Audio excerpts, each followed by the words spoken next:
వాళ్ళ టీం ఎవరు ఇంకా చాలా మంది ఉన్నారు, అంబేద్కర్ గారు, వీళ్ళందరూ వాళ్ళు ఎంతో ప్రయాసపడి భారతదేశ రాజ్యాంగాని కోసం కానీ ఈ భారతదేశంలో అందరూ కూడా సమాంతరంగా అన్ని కులాల వారు మతాల వారు అందరూ సమాంతరంగా సమానంగా ఉండాలన్నటువంటి విధానంలో కృషి చేసి ఈ భారతదేశానికి స్వాతంత్రాన్ని ఎట్లయినా తీసుకురావాలన్నటువంటి విధానంలో పాటుపడ్డారు. స్వాతంత్రం అంటే ఏంటంటే అంతకుముందు మనము బ్రిటిష్ వాళ్ళకి బానిసలుగా ఉన్నాం.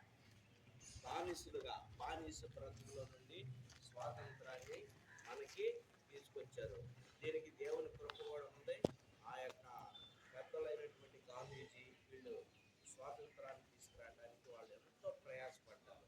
ఇప్పుడు మీరందరూ కూడా నేటి పాలనలో రేపటి పౌరులు కనుక మీరు కూడా భారతదేశం స్వాతంత్రం ఎలా వచ్చింది అనేది మీ చదువు బుక్స్లో ఉంటుంది, తెలుసుకోవాలా.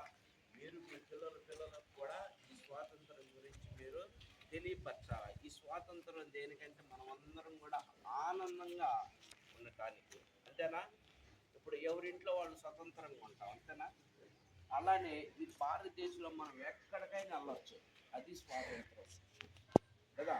ఈ భారతదేశంలో ఏ రాష్ట్రంలో అయినా ఏ ఊరికైనా వెళ్ళొచ్చు. మనం ఎదువరకు అట్లేదు, ఏ ప్రాంతంలో ఆ ప్రాంతంలోనే ఉండాలి, బానిసలుగా ఉండాలి. కానీ మనకి బానిసత్వం నుండి విడిపించి ఆ యొక్క స్వాతంత్రాన్ని తీసుకురావటానికి మన పూర్వీకులు గాంధీ తాత వారి యొక్క టీం మొత్తం కూడా ఎంతో కృషి చేశారు కనుక ఈరోజు మనం స్వేచ్ఛగా ఉన్నాం. ఈ స్వాతంత్రం ఎప్పుడు వచ్చింది? Very good, 1947.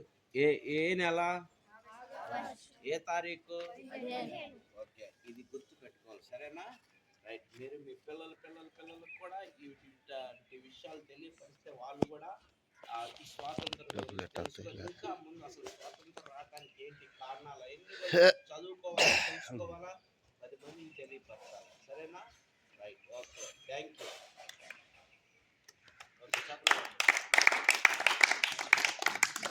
అందరూ ఒకసారి